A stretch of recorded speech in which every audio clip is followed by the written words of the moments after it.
in San Francisco. Mike Butler in studio today, sitting in for Dylan Radigan. He's in Chicago. We're here to take you through the rest of this hour as we wrap up the trading day. Futures market closes at 5 Eastern, 4 Central. As always, you can follow us on the platform Tasty Trade on the website tastylive.com. Come over to YouTube. Mike's manning the chat. Tell us what you think of this action. What do you think of that bond market flash move lower this morning? Not sure what that was about, although there was a pretty terrible 10-year note auction later in the day. Doesn't matter to stocks. S&P 500 up by 1.2% and change. S&P 500 scaling the wall of worry itself. Not sure if it's an impressive day for the broader market because the breadth is pretty bad. Russell lagging the pack, most sector ETFs underwater. Instead, our attention turns to Ilya's beloved US dollar, which is punching both him and I in the face. Yes, it is. Gold, silver are perking up a little bit here. Obviously, lots of corporate intrigue with earnings out over the past 24 hours. But Mike, we'll start with you because you're our returning champ here to Overtime in the guest spot. We have a market here that's quite resilient. S&P 500, 63.71 on our screen. What say you about this market moving up as we make our way through this first week of August? Sometimes you just got to close your eyes and smile and just buy every dip you see. I don't think I've seen Tony so happily bullish before. It's very, very rare from last call. But yeah, I mean, when we had the initial sell-off last week, the first thing I did was look at volatility futures, and they were basically not moving. They were up a point, which is basically, for me, that's nothing. If we were to have seen that sell-off and maybe 3 or 4 points be infused into vol futures with maybe a little flattening of the curve, I think that's more telling of a continuation there. But now we're seeing the dip bought in every avenue. Like Apple's was up $10, $11, $12 today. Amazon up almost $10, just reversing the woes of the earnings results from last week. So the market is telling us we should see certain things, and we're seeing it. And so I guess it's that. I guess that's the environment we're in. I feel like we've been there for the whole year. Dylan's not here, but I think we're recreating him in the aggregate, Ilya, from yesterday. It does seem like it, doesn't it? Yeah, Mike, I don't know if you saw Dylan's rant yesterday. He berated Ilya in all airs. Even as a fellow bull, it's like, please stop. He's already dead. But Tony's pretty bullish, and you're bullish. So, Ilya, we don't have it. And I'm unrepentant. And you're still sitting. Okay, so why is Mike wrong? I mean, just take a look at the chart of the S&P and tell me what has actually happened. But it's like a Rorschach test, Mike. Yeah. I mean, let's just put a horizontal line through 6,400 on the S&P, and you tell me what has happened. But it's not exactly rocket science. Last week, we pushed a range. We broke through that range. We remain under that range. We have gone absolutely nowhere but for about a 50% rebound off the lows on Monday. Yesterday, we went a little down. Today, we went a little up. It's a new range we're carving out, and we're consolidating. In other words, the markets are net down off the high, and we're waiting for them to see if they're going to attempt to make a run at offsetting or invalidating that breakdown, or if after what is a textbook retracement after a big move, we're just digesting before the next decline. Have we broken the series of higher highs and higher lows going back to the latest swing bottom in late June? Yep. Have we undone that break? Nope.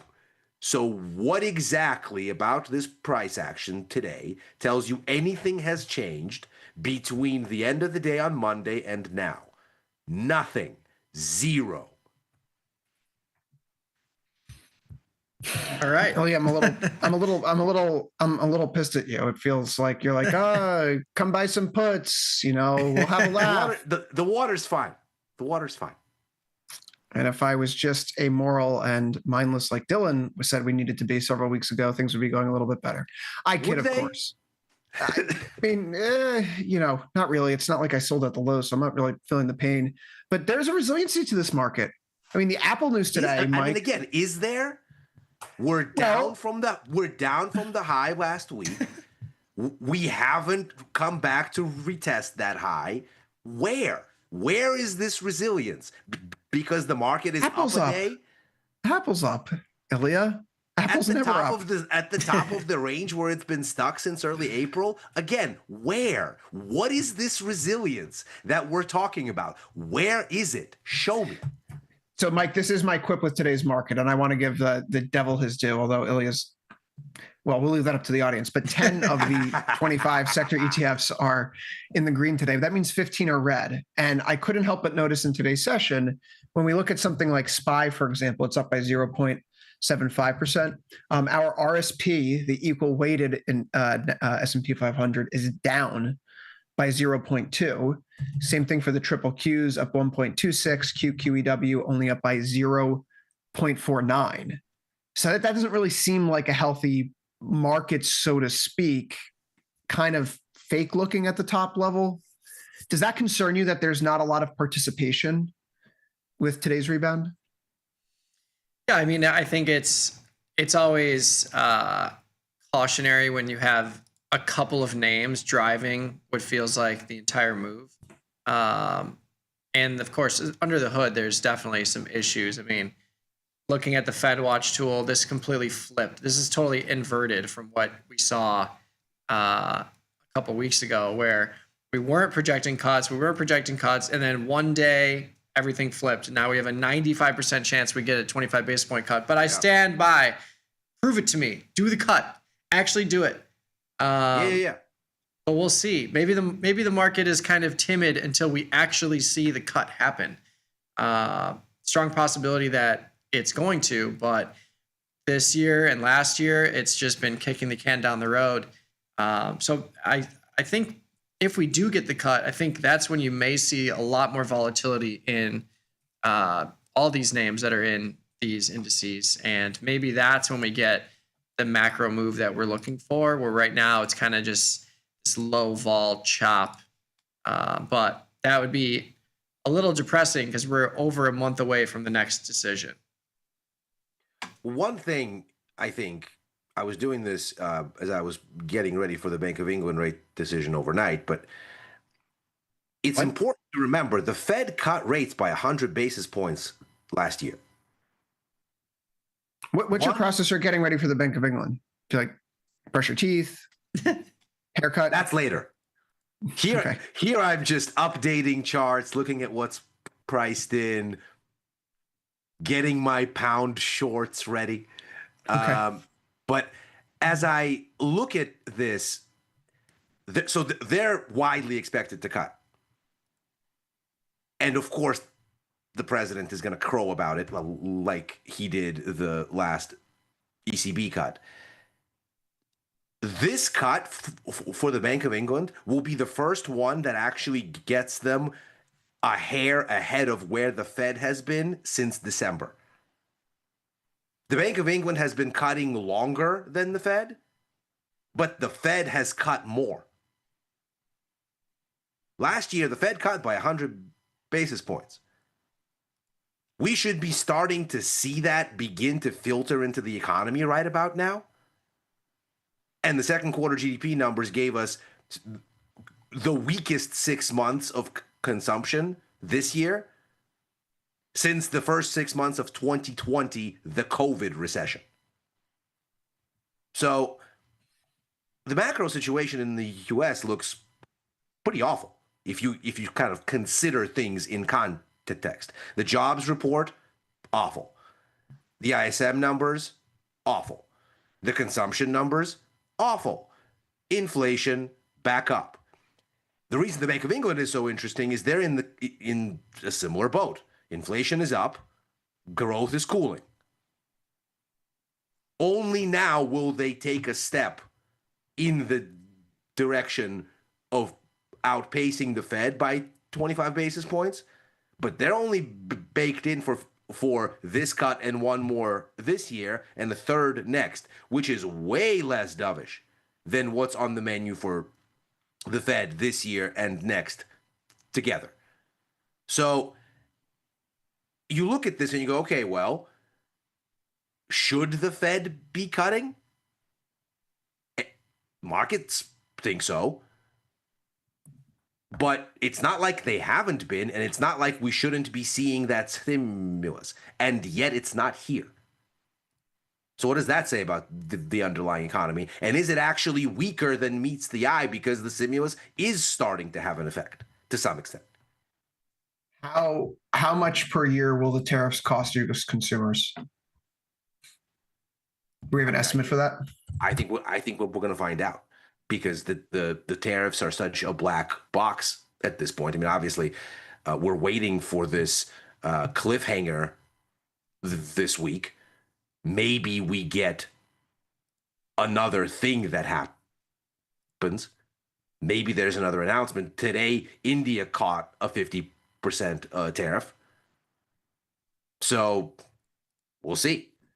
I think the essence of why the Fed is dithering is nobody knows. In the United States, there are 128.7 million households.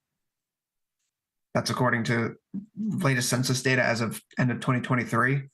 The Yale Budget Lab is projecting that the median American consumer household, family of four, is going to see about $2,080 in charges. So we're talking about a $250 billion hit to the economy. That's considerable. You know, one of the reasons why lower rates may not, numbers make sense. I mean, that may be one of the reasons why we haven't seen the interest rates flow through, because interest rates would be helping, say, small business formation. But if you're a small business right now and you only have one supplier and you don't have the ability to stock inventory because you don't have the facility, because you don't have the balance sheet, you're just screwed. It doesn't matter if lower rates are coming around the corner. You can't operate in this environment. So maybe the lower rates just they don't make a difference this time. But there are encouraging signs, right? I know this is a lot of idiosyncratic related risk today because telecoms are surging to a new all-time high. Consumer discretionary is on the up and up here. Mike, these aren't exactly hallmarks of a bear market. When the tech names, when the consumption names, when XLK, this is a new all-time high close this week if we were to close at these levels. How are you managing to ignore the noise, ignore this? Maybe you ignore seasonality all the time, but how are you staying on for the ride right now? Because I found that to be very difficult. And quite frankly, I haven't been involved since Thursday. I am trading live cattle futures. That's what you got to do, man. Yeah. I've been sleeping. Yeah. That's what you got to do. I mean, I've definitely increased my exposure to futures products. So I have wheat position, corn position, micro natty gas, micro crude, live cattle, and gold. And that makes up like half of this portfolio. The rest is just sizing down, doing more diagonal spreads, calendar spreads, some iron condors here and there. But yeah, I don't think anything really changes. I'm more prone to taking risk off with smaller winners, especially if they're to the upside.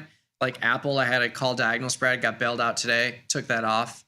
Amazon, if we see another day like today, that'll be a bailout too. So I'm just basically shifting slightly and by way of taking off winners if they're smaller winners and I get them quickly, and adding more neutral to bearish positions in SPY and SPX. So I had a put diagonal spread that I put on in SPY, took that off when we got that 100-point sell-off last week.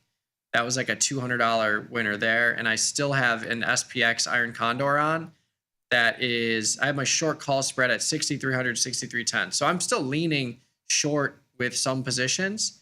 But yeah, I think keeping risk small, keeping cash on the sidelines, and really just being patient enough. Luckily, football's around the corner too. That'll give us something else to look at. But you just have to be patient and wait for this thing that's going to happen. Because if you're not, I think it makes sense to be positioned for a grind higher up and to the right. until volatility picks up, because there's just no way that the market sells off 5-10% if we're still in the teens in volatility. It's just not going to happen. So I mean, Ilya, it's Totally. low volume, it's low vol. Totally. If the markets are, I mean, you and I went through this exercise, and for the sake of intellectual, which one of these notes is it on my desk? Not you, it's you.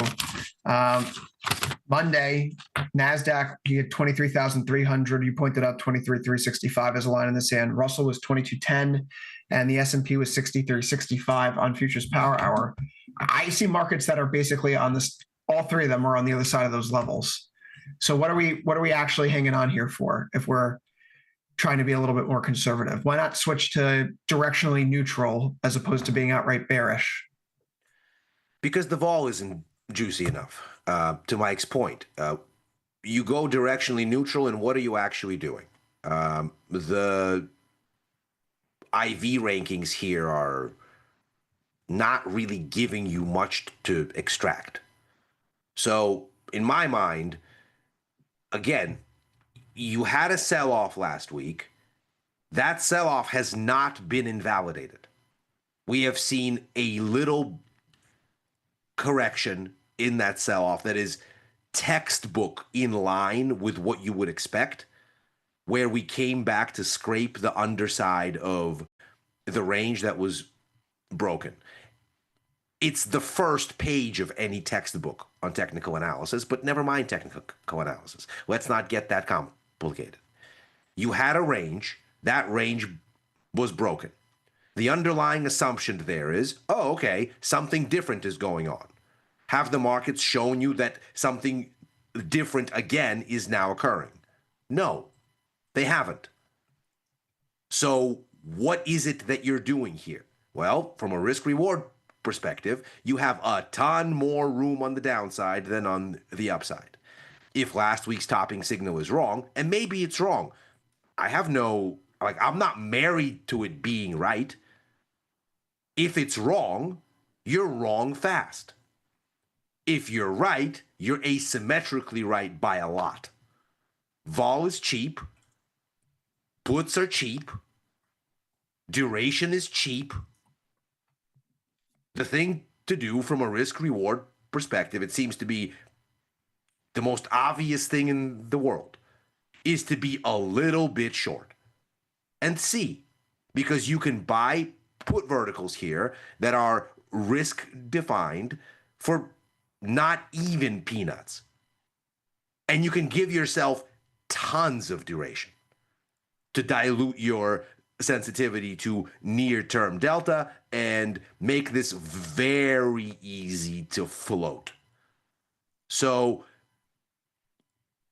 if you're going to do anything, you have to be risk-reward minded and price action minded. Forget whatever you or I or anybody else thinks about the economy, the tariffs, blah, blah, blah, blah, blah. What's the price action say? We had a breakdown that isn't invalidated. Vol is cheap. Risk reward is asymmetric. This is not rocket science, as far as I'm concerned. Yeah, to Ilya's point, the put diagonal I had on in SPY. So SPY IV rank low, implied volatility in 17.8 for September. These are really low numbers. The one I had on was a 30-point wide diagonal spread. I had the 630, 615. I bought September, sold August.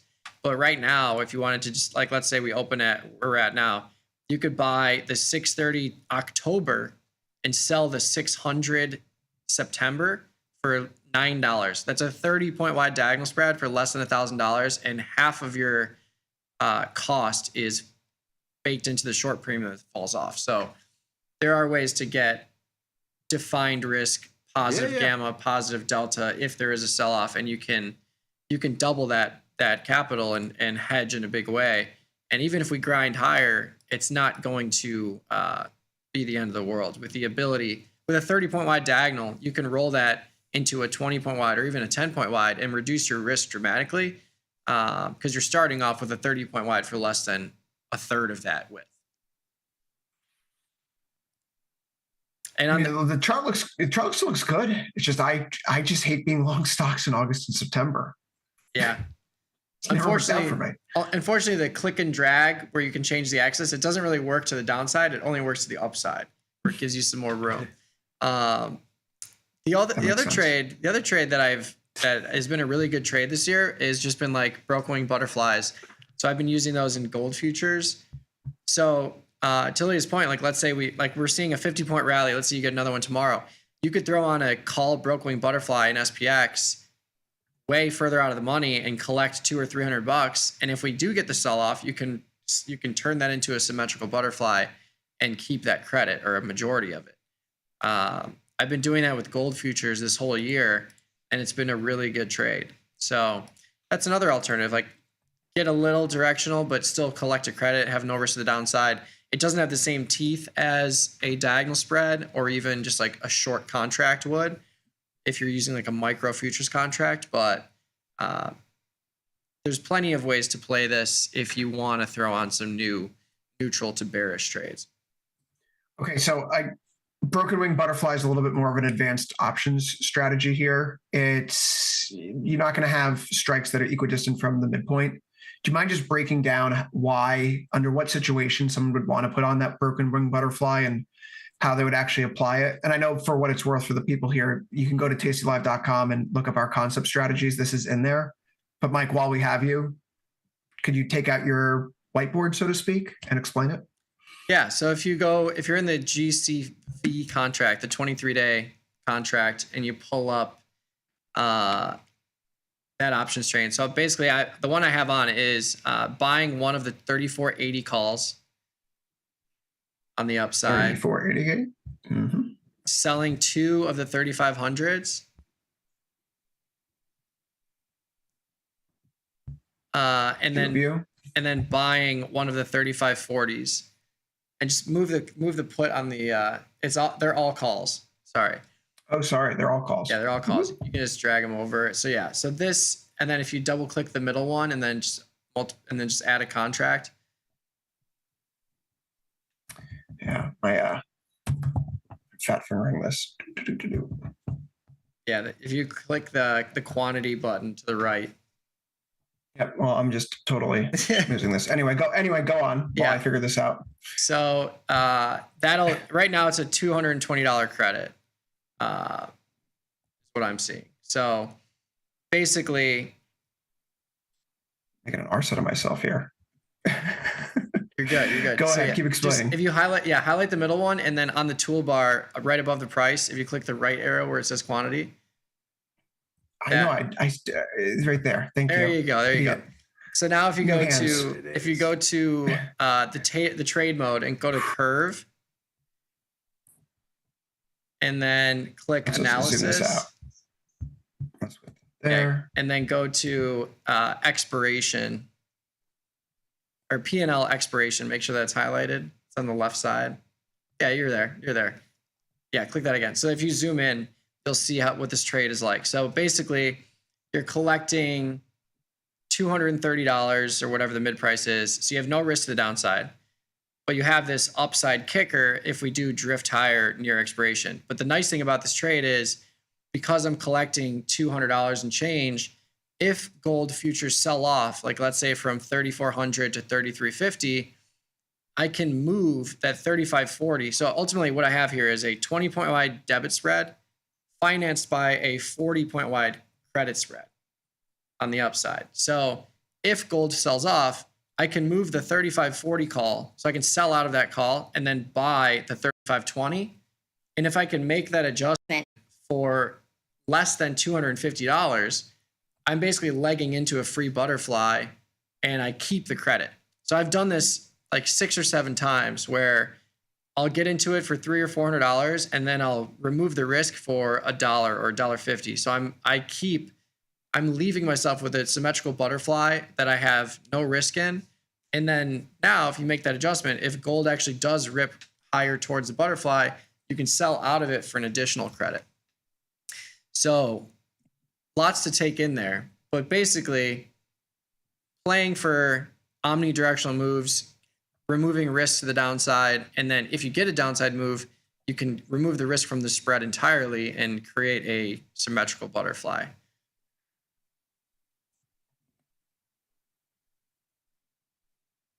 And we've lost Chris's audio. I keep muted this. I'm responding to something from our PR team. I'm doing a bunch of things here. It's like I got, there's a show going on, right?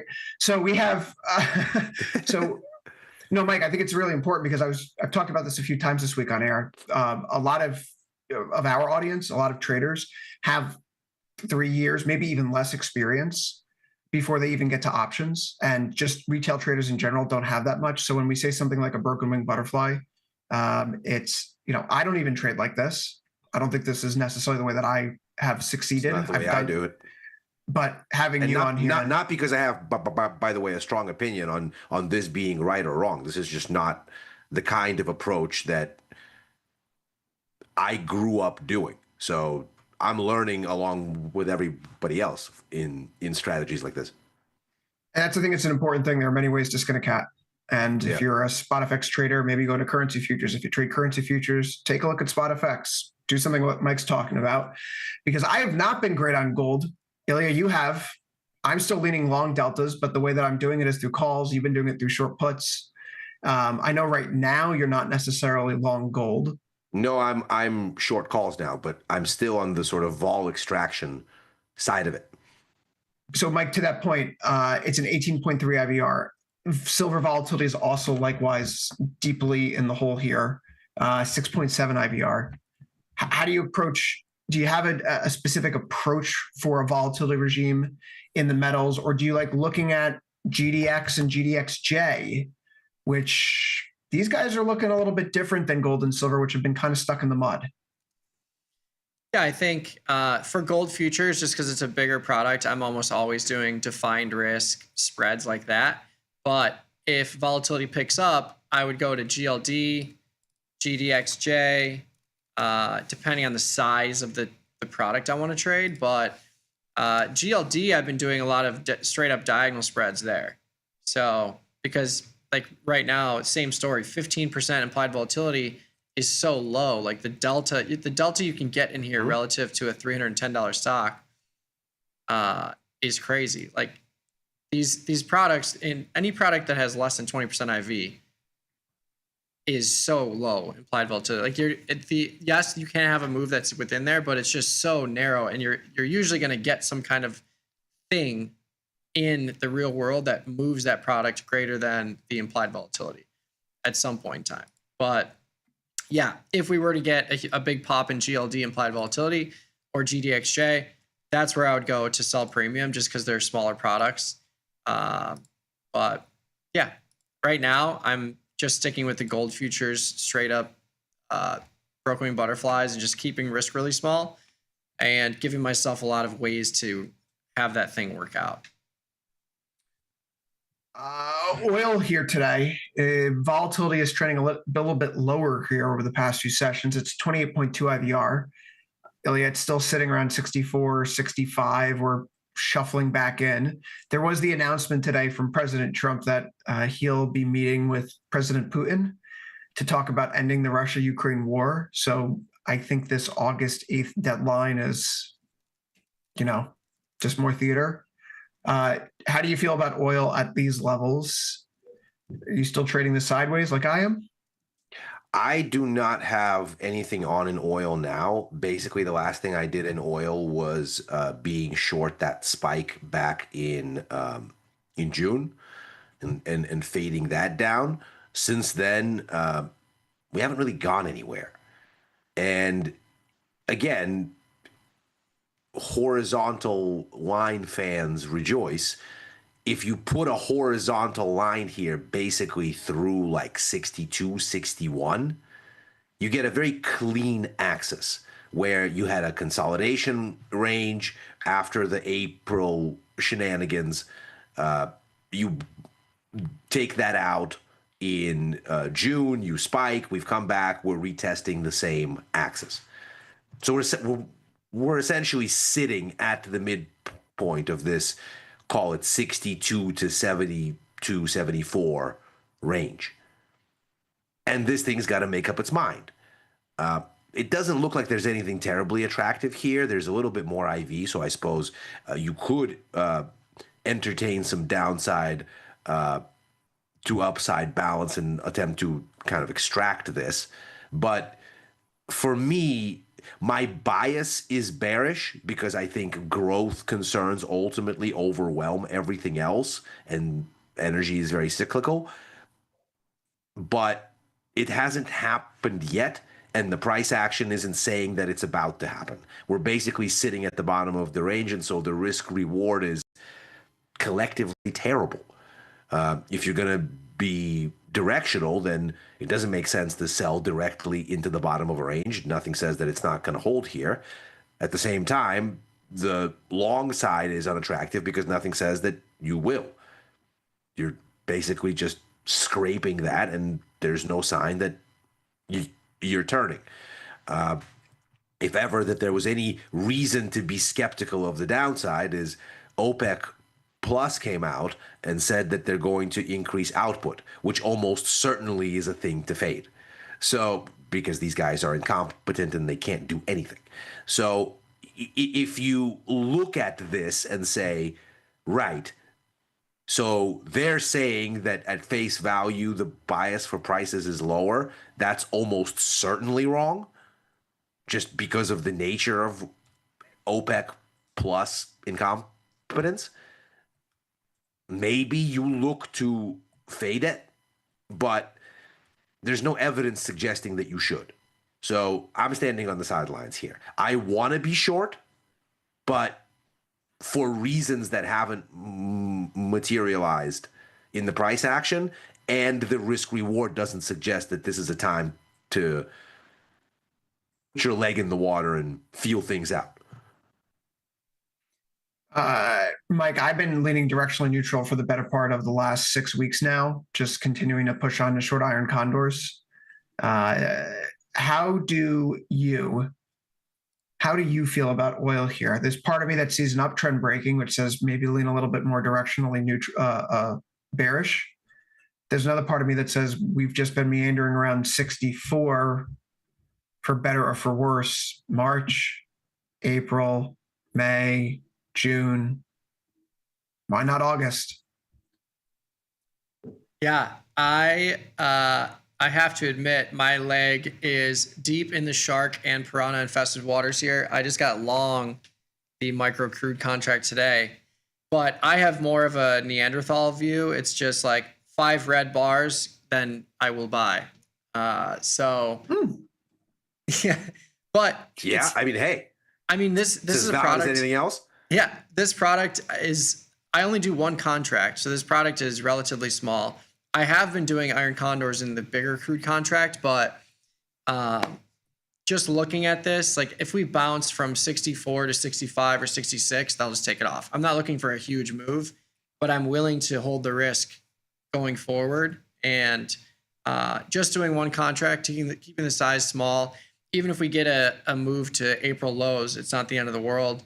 But I'm willing to take a stab at this regardless of the narrative, just because you can get small with the crude contract and see what happens. But yeah, bigger intraday range today. We'll see what happens. But yeah, I just bought the contract a little bit earlier today. I got filled at 64.60 or something like that. So I'm looking for a little bit of a move higher. Yeah, a little bit of a move higher. We had some inventory today, and we still have severely low inventories here in the U.S. That's the story. Now, inventories are being rebuilt. What does that mean for the economy? I mean, we point to the research that shows if you look at the last 30 years of data on a rolling quarterly basis, demand for crude oil measured against global GDP has a correlation of about 0.92, nearly perfectly positive. And we have lots of evidence that growth is slowing, so probably not good for crude. That said, we don't want, I say we collectively, but the administration doesn't want oil patches going under. They don't want American production to shutter in. So does oil get that far below 60, 55? Probably not. Mike, if I was short this, I would not get that much more bearish when I start seeing a 5-figure. And if it's a 5-figure, I start looking long. And if we start dipping below 56, then we have much bigger problems on our hands that probably are spilling over to the equity market. Yeah. So I'm comfortable just looking for more ping pong around here. goes back to 65, 66, staying directionally neutral. There's a lot of time, 42 days still. Slow burner, but that's what theta decay plays are. We just have to run out the clock and hope things don't change too much. Indeed. It is Wednesday, though. Before we go into anything else, you guys planning on watching anything fun tonight, Mike? Anything on TV around 10 o'clock? I don't. You don't have Paramount Plus, do you? I don't. What am I missing? What's going on here? There's a new South Park episode tonight. I'm sure it'll be the number one most watched episode ever after the last one.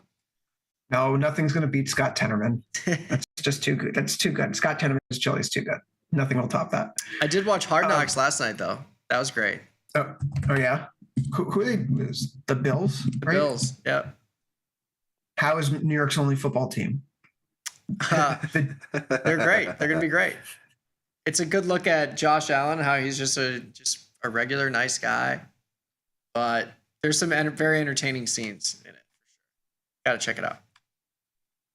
Yeah, the New Jersey teams, we don't talk about them. We don't talk about them right here. Yeah, and you know what's so funny? James Coney, one of the producers, he always throws Jets jabs at me. It's like, it's been like half my lifetime since they made the playoffs. I know they're bad. This is like a gotcha. When I saw the Justin Fields headline of him getting like carted off, I was like, you gotta be kidding me with this team. But it was minor. That was very much expected. Okay, so speaking of media here, Disney had earnings today, Mike. The stock trades a little bit weaker, 2.66% to the downside.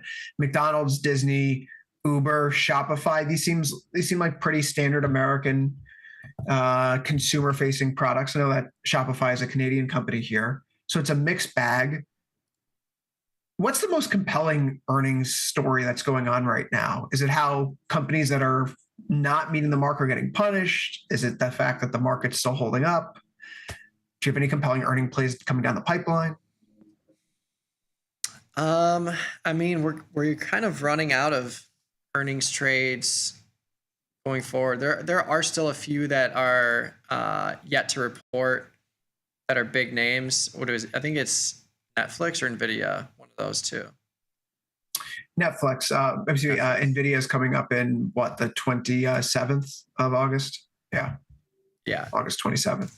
Yeah. So Nvidia is a later one, but I traded DraftKings to the downside today, just because I'm not loving all the tax stuff I'm hearing flying around of like how professional gamblers can't write off their losses if they're doing different books.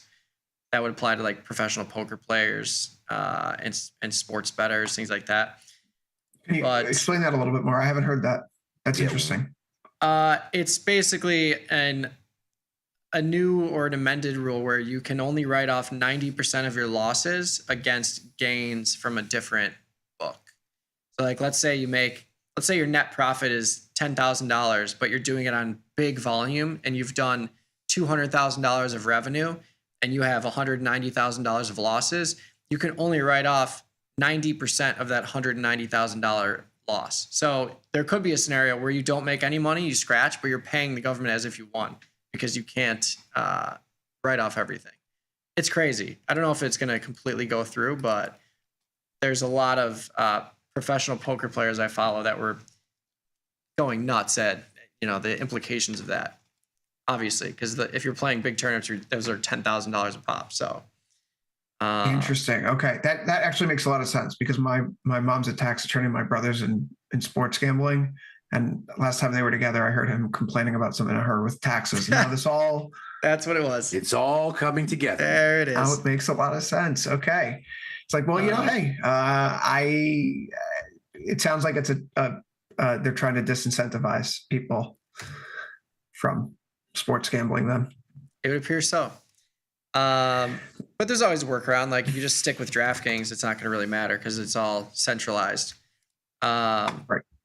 But yeah, DraftKings rallied after the close. They're selling off closer to the close price. I played it to the downside with a long-term diagonal spread. But yeah, I mean, I think Disney's interesting because Disney is acquiring, ESPN was acquiring Red Zone and that whole product suite. They better not screw that up. Yeah, I'm not sure that they will. I think they'll be okay. But you think they're gonna put commercials in there? Maybe. It's just. I mean, Netflix is interesting. Netflix has just sold off aggressively from the highs. There's been talks that UFC might catch a deal with Netflix, but all these streaming companies, like eventually, they're going to be the main stakeholders in all of the MLB, NFL, UFC products that we love to watch. So we'll see who comes out on top there. But yeah, I think NVIDIA will certainly be kind of the fireworks to end this earnings season. But we've been looking at trading some fringe products. AMD, sizable move to the downside, kind of surprising. But then again, all these stocks are up 100% from April lows. So what are you going to do? Yeah, that is something I shared in our research chat internally here today, taking a look at how the rally has evolved. Goldman Sachs sent out this report. S&P 500 from the Liberation Day market lows. S&P is up 27%. Nasdaq's up 38%.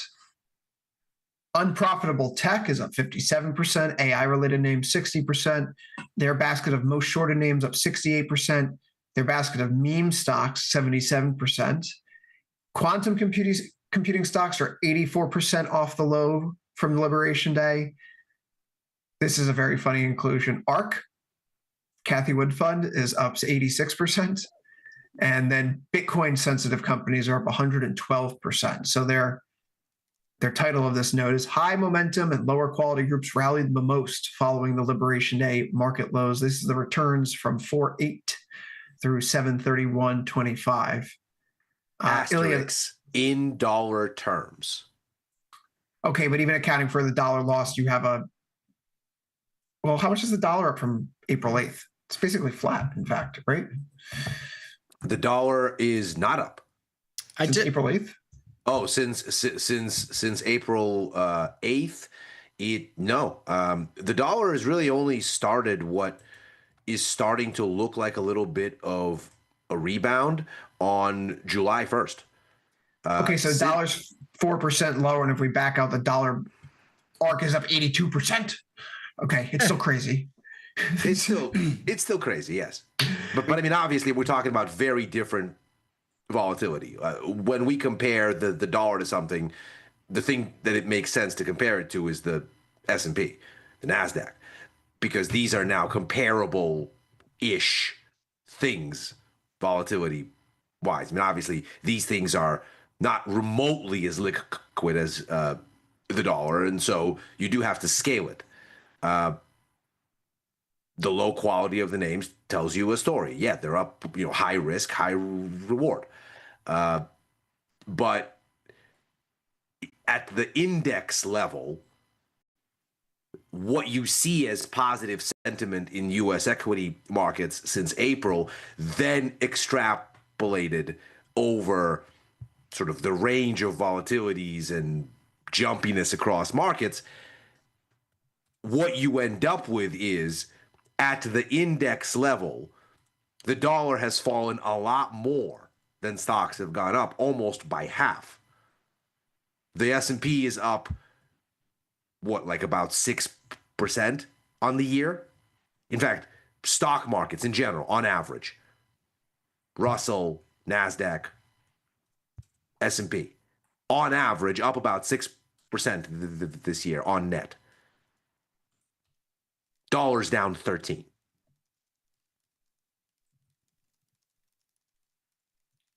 Like if things like ARK are flying, I think ARK is pretty funny. Years ago, I was actually called up by the New York Times to help contribute for a profile on Cathie Wood, which I don't know her at all. Never met the woman. I'm sure she's delightful in person. But they were asking about her investing strategy, and I pointed out I was asked, "Do you think that she will change her approach?" And I said, no. If you listen to her and you read everything that she's written from when she founded her firm, her investing strategy is informed by her faith. Everything she does is informed by her Christianity. And so I said, I don't think Cathie Wood is ever going to give this up because unless she leaves the religion, right? And she has stuck to it. So credit to her. That's the power of faith, I suppose. Mm-hmm. She has, and this was what the whole profile was. Seriously, look it up. It was a New York Times article from like August 21, where they looked her up and talked about her, a success. And that, of course, is a few months before the bubble begins to pop. NASDAQ peaks in November 21, S&P in January 22, and then ARK goes by the wayside for many years. In fact, just to make that point emphatic on the chart, we'll go to the weekly. Right. So this is basically when she's profiled by the New York Times. Things have changed since then, is my point. But what do you make of a market, Mike? Because Ellie and I talk about this every day. This guy kept me up on the phone for 3 hours last night until 1:30 in the morning. So I've heard enough of him. What does it say to you that these unprofitable names, the AI names, the meme stocks, the Bitcoin, the ARKs of the world, are the ones that are leading to the upside, outpacing your regular S&P 500? Well, to me, it tells me that there's a larger appetite for risk overall in the market. I think that parlays directly into what we're seeing in the real world. Like sports book stuff. Like you watch a Mets games now, you're gonna see DraftKings, FanDuel, all the casino stuff. Like unless you're in a area where that's illegal, but we're not watching Mets games these days, Mike, because the team is so bad. Yes. But yeah, I mean, I think I think a lot of people look at what's happening right now, the AI movement and how things are changing, and they think to themselves, this could be the next Apple, this could be the next Microsoft. Let's get in now before it's too late type thing, regardless of the outcome. So, and when you think of the cost of everything, that I actually read an article. I think the Stock Messiah in the YouTube chat sent me this article, if I'm not mistaken. But it was basically how everybody's like, my world doesn't change if I lose a couple $100. Why not throw a couple $100 into something that could 10x or 20x? Like that's the mentality that a lot of people have. So I think it's an appetite for risk. I think it's people want to be involved and not on the sidelines. We're seeing that with options volume uptick. We're seeing that with more people with brokerage accounts. It's never been easier in the last 10, 20 years to open a brokerage account. You can open one in 5-10 minutes. So I think it all just kind of, everything goes hand in hand, and more people want to be in it than just watching on the sidelines. So that's kind of my take, but it's always interesting when you see mass participation and then how people react and how markets move when more people are reacting in the same way. And I think that's why you're getting a lot more of these violent sell-offs followed by violent dip buys. Everything just moves so much more quickly than it did 5 years ago. Which is interesting because obviously vol readings are relatively low. So you have this thing where the market it's almost talking out of both sides of its mouth, right? Where you get these, just look at currencies, which were dead for years, and look at these swings now. I mean, this is easily the most deep pool of liquidity anywhere, and now you're seeing major currencies swing like they're emerging market exchange rates. So on one hand, the swings are wild, even in very liquid names, even in very liquid tickers. On the other hand, you look at the VIX across the board, and it's not just VIX, it's crude oil volatility, it's the MOVE index, which is bond market of all. You look at all of this stuff and people just don't see or price it. And it feels like complacency to me, but until it is, it isn't. So it hasn't cracked yet, but Mike, to your point on sort of risk appetite, if I have $200 or whatever to roll the dice on an asymmetric outcome. That's kind of how I feel about the baby short exposure I have in the stock indexes here. If you lose very little. I've locked in on my verticals somewhere in the realm of 1 to 1.5% of equity risk on each one of these positions. It's nothing. But if they work, they really work. If they work, they really work. But they're not working for me, Elliot, right now. Not yet. One thing that I wanted to pull up here as we close this out is something that really ground my gears today. And we have been taking a fair amount of shots at the president of the United States and some of his ridiculous policies. So we have to, in good faith, call out bad things wherever we see them here on Overtime, because we stand for intellectual integrity. Bernie, no! Why on earth are you publishing a chart of median home prices versus real weekly wages? That makes absolutely no sense. What a chart crime of chart crimes for the century. This is horribly misleading. Even if the underlying point stands, you can head over to Fred and remake this chart yourself. And what I did is I anchored real wages to 2010 levels. I anchored real median home values to 2010 levels. The dark blue line is your personal income. The dotted green line, that is your home value. What do we see? Yeah, home value growth price growth has absolutely outpaced wage growth since 2010, since the global financial crisis. But you know what? This chart doesn't prove that point. So no, it doesn't. Stop doing things like this. As a home building max, as a homeist, okay, this hurts the conversation. So shame on you, Bernie Sanders. Shame on you. With that, Overtime's out of time. We'll be back tomorrow, same time, same place. Every Monday through Thursday, 4 p.m. Eastern, 3 Central, right after last call. So for Elias Spivak in San Francisco, Mike Butler in Chicago, I've been Chris Vecchio in New York. Good luck trading. More Tasty Live next with Ilya and Macro Money.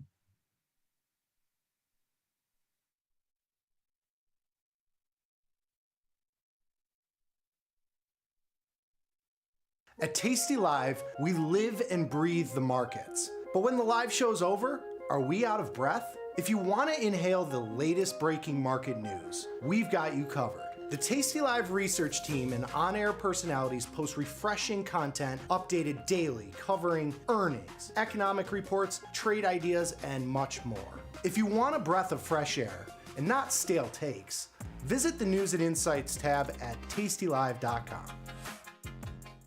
Frequent trips to Vegas, or there was a year I did a couple of them. What's the most financially irresponsible thing you've ever done in your life? Doesn't necessarily have to be trading specific. Financially irresponsible, that's a big question. Like people would say like going to college these days, I don't know. Renting, I like renting. I like the flexibility. I don't know. Maybe renting, I guess, by the book is financially irresponsible. Actually, you know what my biggest purchase right when I started my job was $4,000 on a PC setup, which was not a good idea at my salary point. I mean, anytime you take a trip to Vegas, it's pretty financially irresponsible. I would say that frequent trips to Vegas, or there was a year I did a couple of them, which was pretty irresponsible. Ready to take your trading skills to the next level? Dive into the world of stocks, options, and futures with Tasty Trade courses. Whether you're a beginner or more advanced trader, our courses can empower you with the knowledge to succeed. Watch as our team in Chicago shows you how to use the Tasty Trade platform and go over the basics of trading. Perhaps you'll learn about a new strategy or a potential product for your portfolio. To find our courses, go to the Manage section of our web platform or head to courses.tastytrade.com. Start taking control of your financial future. Visit our courses today. So I started trading in the equities market when I was 18. Real basic ETFs, mutual funds. I didn't discover options and really Tasty Live until about 2012. It made sense to me from a risk perspective. And so I started trading and never really have looked back. The people you see that's who they are. They're trying to be as open and clear as they can with the trades that they're putting on. Teaching a methodology, like teaching the logic behind things. It is tried, true, and tested. They back it up with research. they share that research. It's not oh, just trust us and do this, which is a very dangerous thing in the financial world. But learning about that in the Tasty universe, it starts to prove itself out, right? When you follow the methodology, you'll see those profits and you'll understand why a position did what it did. Sometimes the market wins and sometimes you have a 90% winner and you don't know, why don't I do this every day, right? This is easy. But you kind of have to reset that and just go, okay, close the trade and move on to the next one, which is really what Tasty's about. Calling all traders. Are you using tastylive mechanics and enjoying awesome results? Are you an up-and-coming options savant? We're looking for you. For over a decade, tastylive has shared the most inspiring stories of traders teaching themselves a new skill, using probabilities, and experiencing new levels of success. If you think your trading journey should be shared with Tasty Nation, we'd love to hear from you. We are always on the lookout for the next class of rising stars. Email us at risingstars@tastylive.com if you would like the chance to share your trading journey and inspire others. The market doesn't stop. So why should you? Diversify your portfolio with stocks, options, futures, crypto, and more from Tasty Trade. Focus on the markets that matter to you. See the odds before you trade using curve analysis, IV rank, and more tools. Get industry insights that help you find. Got friends? Get $250. We'll give you a bonus for each qualified person you refer to Tasty Trade. So spread the word and earn rewards. Terms and conditions apply.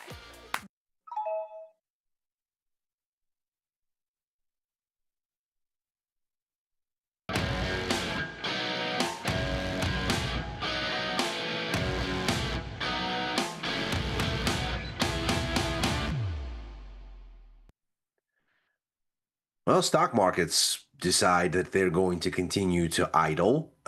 We get a pullback yesterday. We erase that pullback today, ultimately end up essentially where we closed on Monday.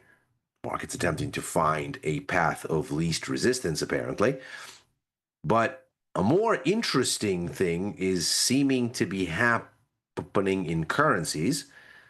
US dollar taking another bash on the head today.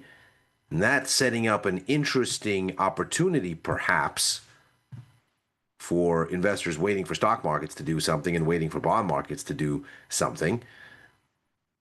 As we get a little bit of a contest here between global central banks and who will cut interest rates when.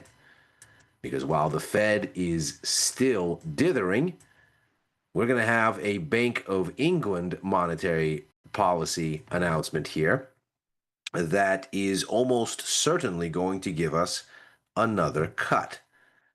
And so what this sets up then is a little bit of an interesting dynamic as we look at what is likely to happen next in, at the very least, the currency markets, while stocks try to find their way. So what we're going to do here on Macro Money, I'm Ilias Spivak, head of Global Macro here at Tasty Live, is we're going to break down what is happening here, what the Bank of England is expected to do, and then land on what the trading opportunity here seems to be, because this does look like something of a juicy setup. So this is the expected outcome here. We can see for August, we're expected to have rates come in from 4.25% to 4%. Looking at benchmark SONIA futures here, these are the UK equivalents of Fed funds futures for the Fed in the US. We have the cut fully discounted. It's there. It's in the market. That's not going to surprise anyone. We also have another cut on the menu by year end. We can see by December we're at 375. So we're looking for this cut and then one more before year end. And if we look at the way that the overall outlook here has shaped up, it has been remarkably stable. And we see here that beyond the cut, that this point is something of a given over the next 24 hours. Here's that extra cut before year end, and then another one on the menu for next year. So the full 25 basis points of another cut now baked in, and the markets apparently assigning a slightly elevated chance, so a non-zero chance, if you will, that there will be a little bit more. But of course, at 32 basis points, it is in fact just a pittance. So if we consider sort of what we're looking at here, 32 basis points is only 7 in the direction of a second cut next year, a second 25 basis point cut, which puts the likelihood there at just 28%. So the market's seemingly well anchored here around one more cut this year beyond what the move will be over the next 24 hours, and then one more next year.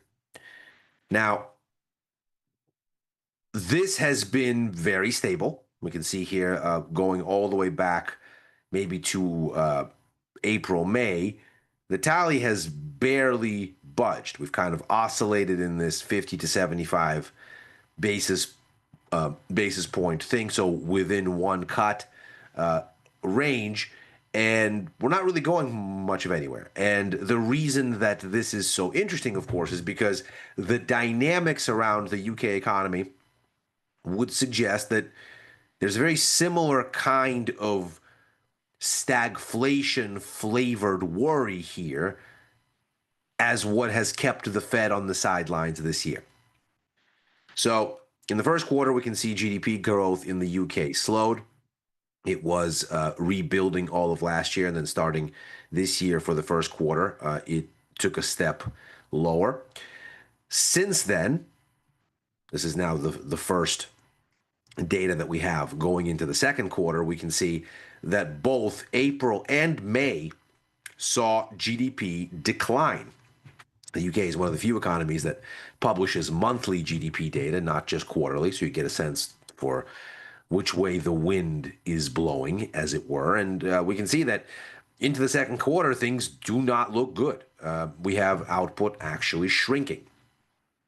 Moreover, if we take the year-on-year view of this monthly data, we can see that the situation has significantly deteriorated. The year-on-year growth rate took a little bit of a leg lower in April, but it really fell off the edge in May. And so we're looking at here the weakest economic growth dynamics for the UK as of May in just about a year. Reference point here is June of 2024. So the situation is looking soggy.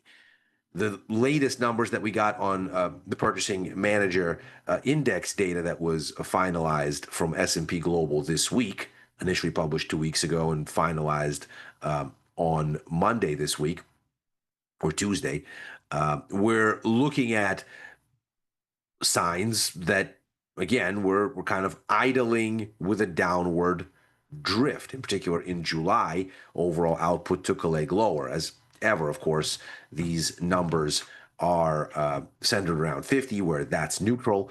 Above 50 is growth, below 50 is contraction. The further you go above 50, the faster the growth. The further you go below 50, the faster the contraction. And we can see that while we're certainly not in contraction territory here, the July numbers are pointing us in the direction of a slight weakening here in overall growth. We tick down on this composite index. And so the growth dynamics over recent months and over the course of the second quarter going into mid-year, not great. But at the same time, the inflation picture is firming. So what we see here is, in particular, an uptick in this housing, fuels, and utilities component, which is essentially energy prices. And what we find is that that's becoming an increasing uplift on overall inflation, so much so that in June, we end up with headline inflation at 3.6%, which is a 17-month high. Moreover, the core number, which takes out fuel and energy, ticked up even higher to 3.7%. That's not so crazy considering it's been running north of the overall here for a while. And to some extent, this reimagining of what's going on energy is statistical give back from what happened here, where energy was actually a negative influence on overall inflation. So in some sense, we're rebasing in this data. But that we haven't really moved on core tells us this is not just something you can easily dismiss as energy prices being a weirdness in the data. In fact, if we look at the breakdown here, to be sure, we have an outsized contribution from energy, and that's echoed in a pretty significant jump in transport costs in June versus May. But even if you hold that aside, the inflation picture is relatively elevated, and it's not difficult to make that determination. I mean, here's about 1%. Here is another one. So that's the 2% inflation target. And then on top of that, there is all of this and all of this, giving us inflation, even if we hold this aside, north of the target. So if we kind of back of the napkin eyeball this math, we're sitting at a headline rate of 3.6%. Take away these shenanigans on fuel stats, and you're left about a percent lower, and so still going the wrong direction. And yet, just take a look at how tightly wound these implied rates curves are.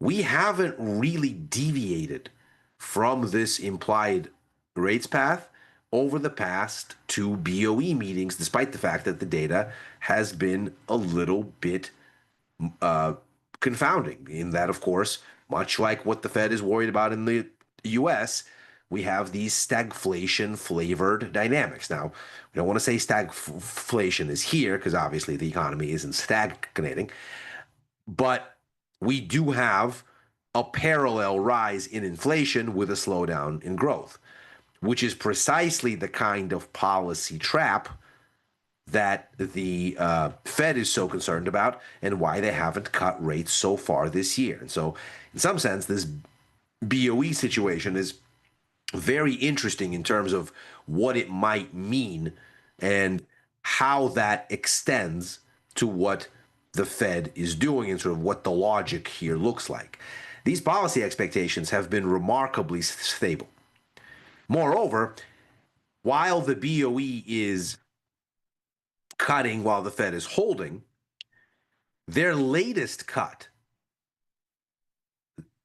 the one that they took this year from 4.5 down to this 4.25%, that only just caught them up with what the Fed did last year.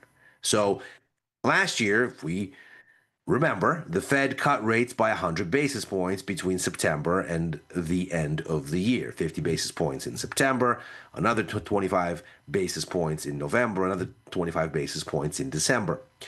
The BOE started cutting sooner. They started cutting from 5.25 in July, and now down to 4.25. They've caught up with the Fed. In other words, they've now issued their own 100 basis points. They started earlier. they're still going. The Fed did everything in one shot, as it were, or over the course of just a few months. But the BOE has only just caught up. And this cut will be the first step to pace ahead of the Fed on easing. If we look at the outlook, though, the outlook still favors mainly a staid Bank of England. So as a cumulative tally beyond this cut, we're looking at about 2 more with some rounding error through the end of next year. Compare that with the outlook for the Fed, where, never mind what policy officials are saying, although even their outlook is more dovish, they're seeing 50 basis points this year, basically equivalent to what the remainder is for the BOE with this week's cut and then one more. But then the markets see 70 basis points next year, so they're veering on 3 cuts from the Fed next year for a cumulative 5 cuts between now and the end of 2026. That's against 2 more cuts. That's 3 more cuts from the Fed than the BOE. And yet, evidence of economic weakness is much more acute in the UK, at least looking at the PMI data, than it is necessarily in the US, although, of course, the evidence does seem to be stacking up.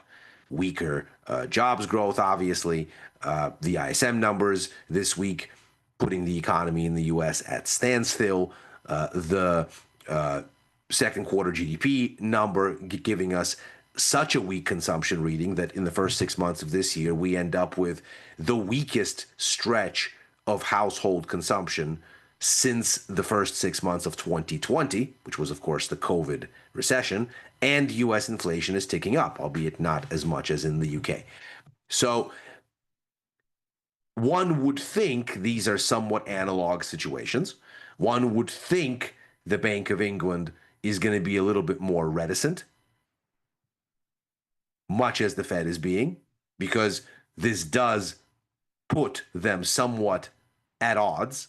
On the one hand, the weakening growth seems to indeed beckon cuts. On the other hand, the higher inflation seems to argue for patience, as the conundrum that the Fed has highlighted. But again, the delta between these curves is tiny. So from May, 2 meetings ago, to June, the previous meeting to the one this week, and now less than 24 hours before the next meeting, the policy path has barely changed. So the Fed was more dovish than the BOE last year, is looking to be more dovish than the BOE looking at market expectations through the end of next year. Policy appears to be on autopilot. And yet, and this is where the trade idea seems to emerge, the British pound has been at the forefront of a rebound in the US dollar. That is to say, the British pound was the first of the major currencies at the beginning of July to really start to roll over against the US dollar. A tariff deal between Prime Minister Starmer and Donald Trump, notwithstanding. The UK was out in front on a deal on tariffs, and that hasn't helped. As a matter of fact, what we have here is a very clear reflection of the dollar's blistering sell-off since the beginning of the year becoming overturned, and this series of higher highs and higher lows giving way to the dollar recovering and starting what appears to be a new sort of trend. Now, the dollar has taken a little bit of a beating here this week. We can see once we found support here anchored right around 132, we've bounced to retest the underside of the former range here that's held between roughly 133.80 and 138. So this consolidation thing now being retested from the underside and tellingly holding. So the same kind of backfill that we saw here, where right around 136 there is this range bottom. You can see it annotated by these highs and these. We get the initial break, we hold this support, bounce, retest this underside, then make a new low. The stair step seems to be continuing. We hit this support, bounce, and we are now retesting the underside of this level here. That, of course, makes for a very interesting opportunity, because if there is, in fact, a dollar rebound that's building despite the fact that rates are looking much more dovish in their outlook in the US than they are looking in the UK, and at least in the UK, things are very stable and the markets are not looking for the Bank of England to do anything untoward. They're pretty well anchored on what is going on. Then what's happening here is a dollar that is recovering despite the fact that the markets are convinced the interest rate differentials, the typical drivers of currency markets, are pointed against the dollar.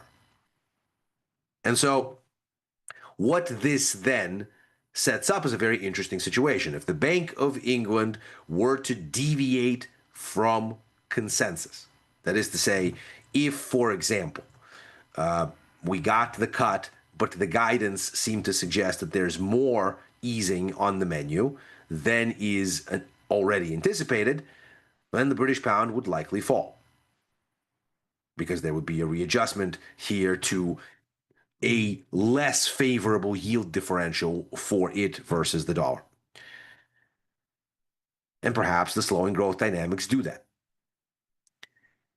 If, on the other hand, the Bank of England issues the cut, again, that much is pretty much a foregone conclusion, but then expectations for further easing are actually diluted because it decides to focus on the inflation piece and say, well, you know what, 3.6% is going in the wrong direction. We're probably going to see more in this sense. We don't want to let inflationary pressure out of the bag. Let's make sure that things remain anchored. Well, then maybe you get a little bit more British pound strength, but it hasn't been able to make hay of the yield differential so far, so it's unclear that it's going to be able to do that. And then let's suppose that the market is right in that it's been so stable in what the BOE is expected to do, and it basically has concluded that the central bank is on autopilot, that it's going to do what it's doing, look through volatility in near-term data, and say, you know what, we're just going to keep doing it. We're just going to keep doing what we're doing. Well, if the market is right on that front, then the status quo remains. And that status quo is a British pound that is retreating despite the interest rate differential story seeming to favor it. And when any asset is unresponsive and indeed moving in the opposite direction of what the sort of macro, fundamental, whatever architecture seems to imply, when the price action is openly clashing with quote unquote the news, well, then you have a market that has a very strong intent to go where it wants to go. And that's something of a tell. In that context, then, what we've seen in this British pound rebound over the past 4 or 5 days is an attractive mulligan, whereby if you haven't entered short already, this becomes the next opportunity to do so. Obviously, doing so directly in front of event risk is not the world's greatest idea.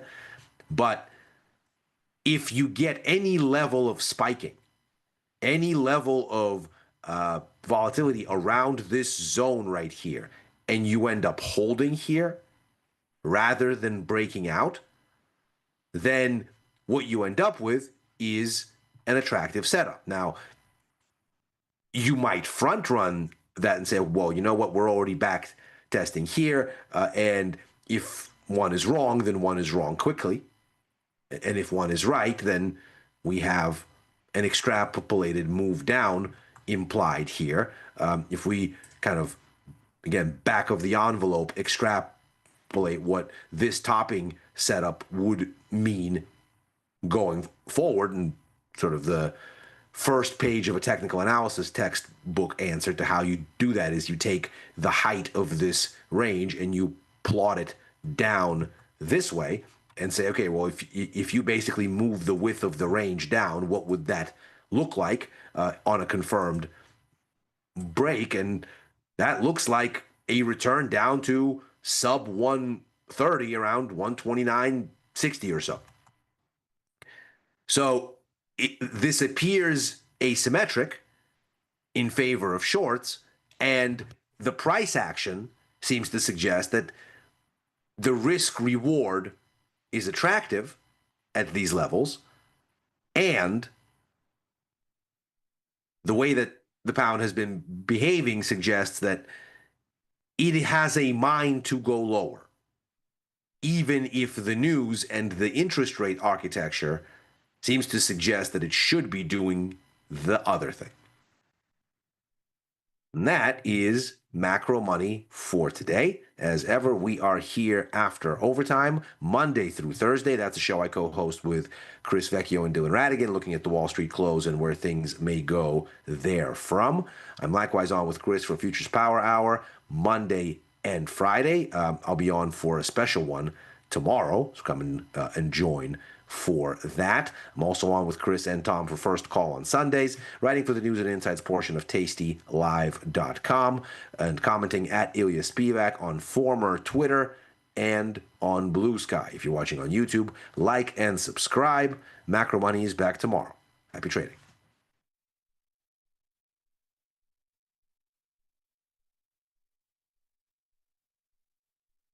The future of trading is here. Join Mike and his whiteboard, plus the Tasty 2 live crew for 90 minutes of probabilities, punchy portfolio mechanics, and trade tactics. It's totally free and unreasonably fun. Come early to enjoy a drink with the crew and stay for a Q&A after the show. Space is limited, so register today at tastylive.com/events.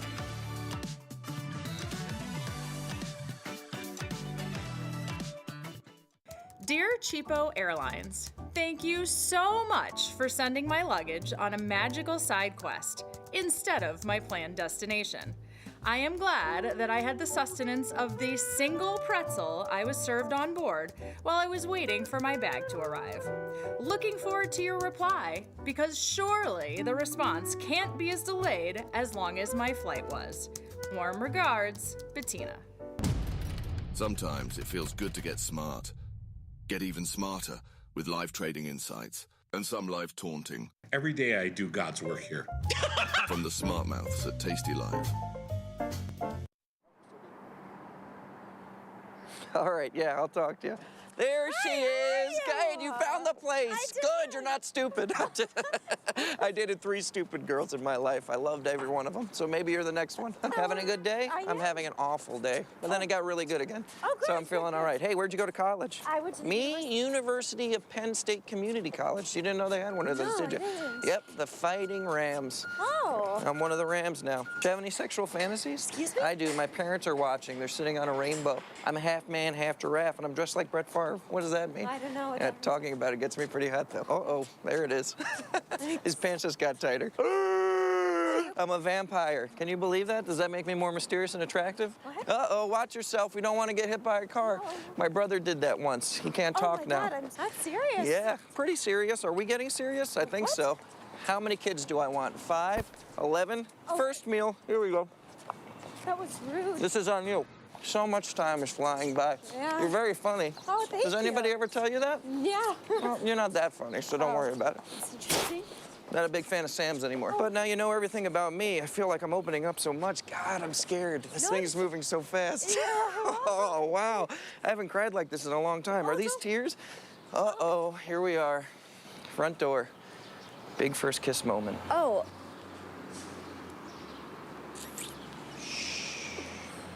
This is just moving a little too quick for me.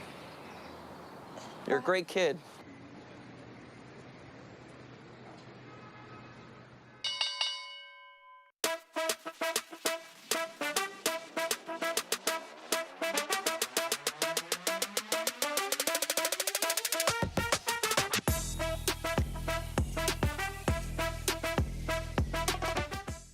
If you missed the live show, here's our cherry on top weekly recap. First of all, I'm sitting in the captain's seat. I've never been invited to come sit in the new captain's seat. But what I'm concerned with is the size of these screens. And he's still doing this. Snow, let's take a look. They did not hold that rally at all. Phil, you got a partial. 973.75. I'm looking at this like I have to move my head to get through the top, the top symbols. I thought he had like a little computer and he was getting down. He hasn't learned that he could like swivel his head. He has to see the screen. He has to go like this. To me. And then, you know what? Money goes to money. You did it. Good job out of you. Yeah. I just drove with him twice. Now I'm really concerned that I was just in the car with him for 2.5 hours. Trade size varies between traders. In a larger sized account, a trader might trade 10 contracts per transaction. In a smaller sized account, a trader might only trade 1 contract per transaction. The term tranche allows us to quantify and size to a common denominator. 1 tranche would represent normal trading quantity. 2 tranches would represent 2 times the normal quantity, signifying a larger trade size. Of course, trade sizing is immensely important. We recommend a tranche being far less than your max exposure.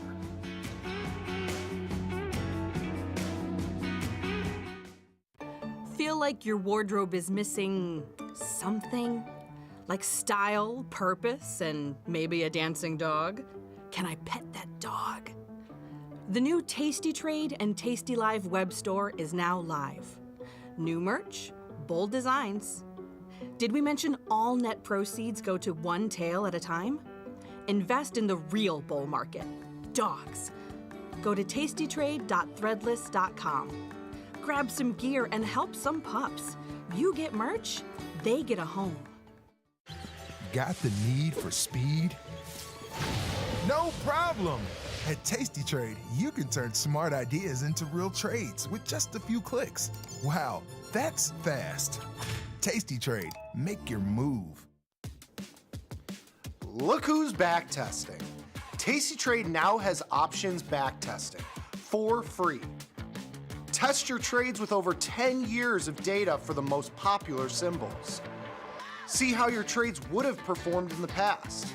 Look back at profit and loss and take the guess out of guesswork. Oh, did we mention that it's free? Get back testing at Tasty Trade. Calling all traders. Are you using tastylive mechanics and enjoying awesome results? Are you an up-and-coming options savant? We're looking for you. For over a decade, tastylive has shared the most inspiring stories of traders teaching themselves a new skill, using probabilities, and experiencing new levels of success. If you think your trading journey should be shared with Tasty Nation, we'd love to hear from you. We are always on the lookout for the next class of rising stars. Email us at risingstars@tastylive.com if you would like the chance to share your trading journey and inspire others. Explain pot odds.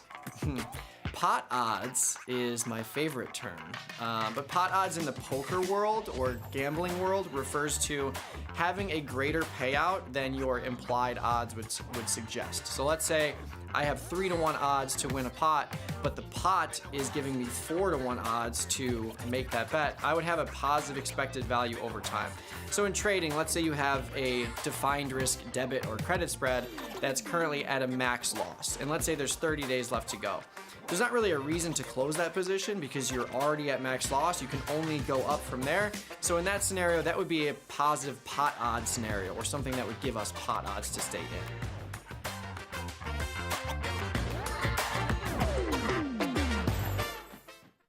If you've ever been curious about where to start with crypto, join me, Ryan Grace, for the Tasty Crypto Show. Alongside co-hosts and industry guests, we'll break down what's going on in the market and show you how to take advantage of crypto. No hype, no shills, just crypto know-how.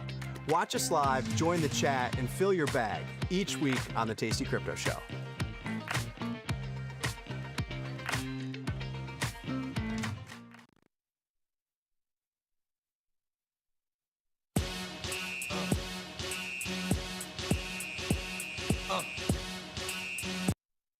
All right. Tasty Crypto Show. I'm Ryan Grace. With me today, Dan Cecilia, and of course, special guest, Greg Magadini, fan favorite. What's up, guys? Hey, what's going on? Greg, how you been? It's good to see you. Been great. Happy to be here as always. Just talking before the show. Just came back from a couple cool places, Montreal and Lyon. Still working out there, but it's just nice to be abroad a little bit. And yeah, check out these markets from overseas locations. It doesn't change anything. It just feels cool. I've got to ask, Montreal or France? Which one takes the cake for you? Oh man, I think Montreal is probably where I would live, but I think France is prettier. Like there's so much in the architecture in France, and you go out to those like buildings and churches or from the 1100s. It's just nuts. That's awesome. Well, it's good to have you back. It's great to have you back on the show. We've got a lot to talk about here today. A little bit of a bounce in the markets from what I can tell after some weakness here recently following non-farm payrolls, revision to prior jobs numbers as well. The age-old question, Greg, what do you make of it? What's going on in the markets? How are you thinking about things right now? Yeah, so I think really what we saw last week is a nice juxtaposition between digital gold for Bitcoin versus risk on asset for Bitcoin. So Bitcoin kind of has that mix, whereas Web3 altcoins all have more of a risk on asset flavor. So it's really interesting to see that, non-farm payrolls coming in bad and revisions essentially like erasing the past 2 months really increases the rate hike probabilities. And so we saw gold rally pretty hard on the back of that. But Bitcoin actually kind of sold off on that. So that's where like the risk asset of the Bitcoin mixture kind of showed its hand. But that being said, Bitcoin outperformed versus, Solana, Ethereum, Web3 plays, which shows that there's a little bit of a bid for Bitcoin as digital gold. So I think, lower rates is probably great for Bitcoin going forward. We saw a nice recovery. This uptrend is intact. It's still a low volatility environment. There's no reason to panic here. There's no reason to sell any Bitcoin here. And I actually think that the risk assets recovered pretty nicely, and we could just see momentum go back into Ethereum and some of the altcoins here as well, assuming tech continues to rip higher, which it clearly is. You think it's cut and dry? I mean, we've obviously seen the Fed funds probability shift immediately following that announcement with the market pricing the probability of an interest rate cut upcoming. But should we be careful what we wish for? I mean, typically you see these cuts kind of follow some weakness. And as you described, we get the digital gold side of it, we get the risk asset side of it, and sometimes there's a pretty strong positive correlation between equities and Bitcoin. And I guess where I'm going is, do you think that we have to see more weakness in the market to get these cuts that ultimately probably take us closer to what I like to call blast-off mode or altcoin season? Do we get that from here, or do we have to go through a pocket of weakness and there's a little bit of risk? Or do you think, as you mentioned, it's kind of just stay long, stick with the trend? So I think overall, stay long, stick with the trend is the base case scenario. But I think what you're mentioning is for the path of rates going forward, there's kind of two scenarios that I keep thinking in my mind. There's the traditional scenario where there's economic weakness that justify a rate cut, which is kind of what you were just mentioning. I think that's kind of business as usual. And, there'll be some downside gyrations, but everything will kind of trend higher. I think if we get rate cuts in a strong economy because of essentially like pressure from the administration for the Fed to cut the front end of the curve, I think that's a whole different sort of scenario. And essentially, if that's the case, I think there's extreme steepening in the curve, in the yield curve. I think the long end rates go a lot higher despite the front end being cut, just because it's going to be sort of an inflationary, in my mind, an inflationary type of preemptive cut, as well as threatening the Fed independence. So the Fed's got that dual mandate, fighting inflation and keeping full employment.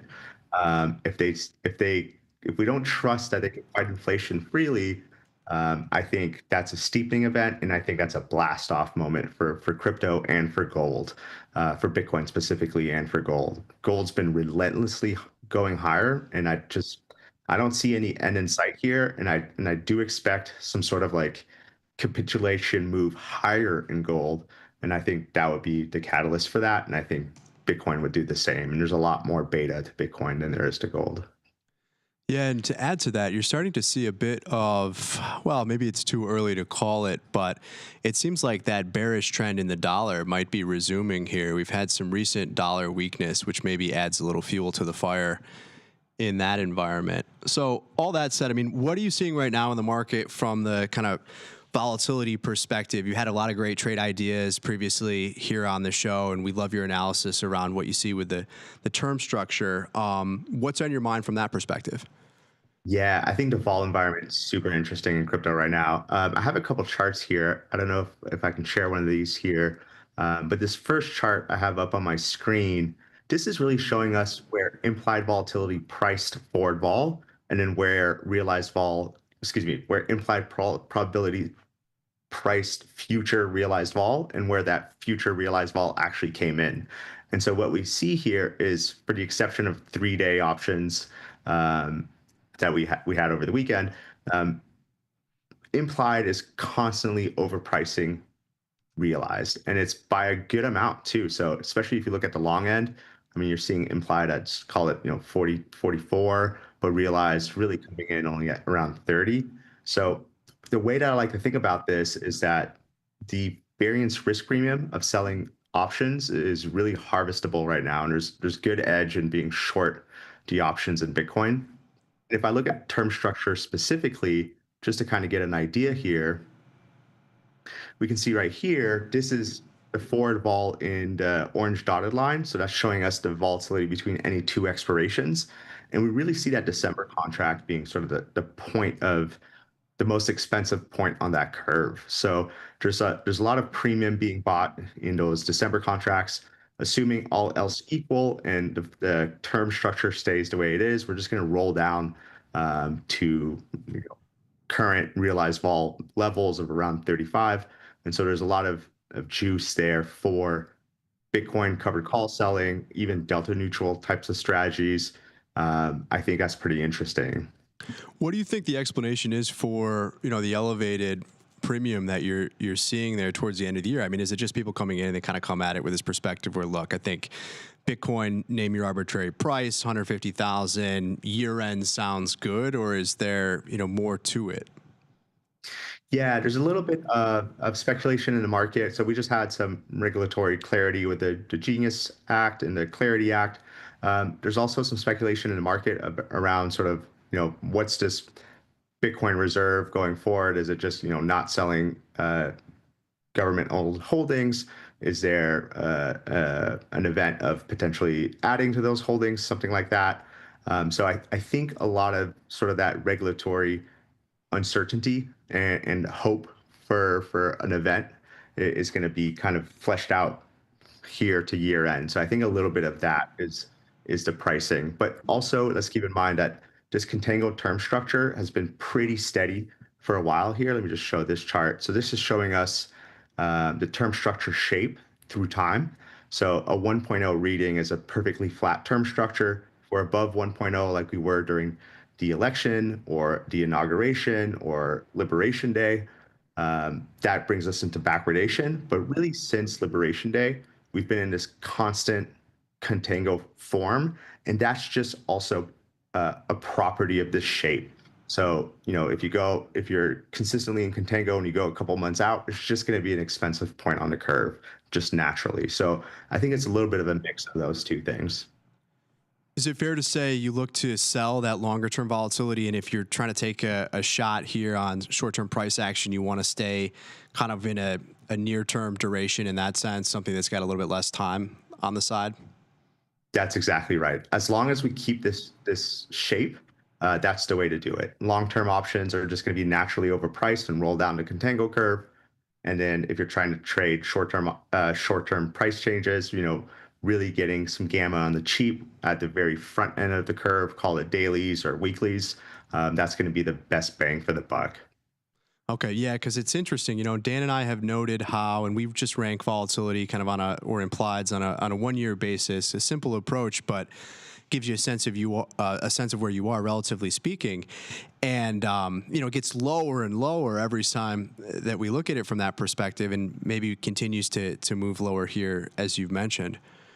Yeah, and we talked about some of the term structure and kind of how you'd play this, and you had an interesting trade idea that I want to dig into in the newsletter. So you had sell the 150,000 Bitcoin call against the spot 2.5 BTC delta exposure. Can you walk us through like the risk reward on that, or how you think about like sizing a trade?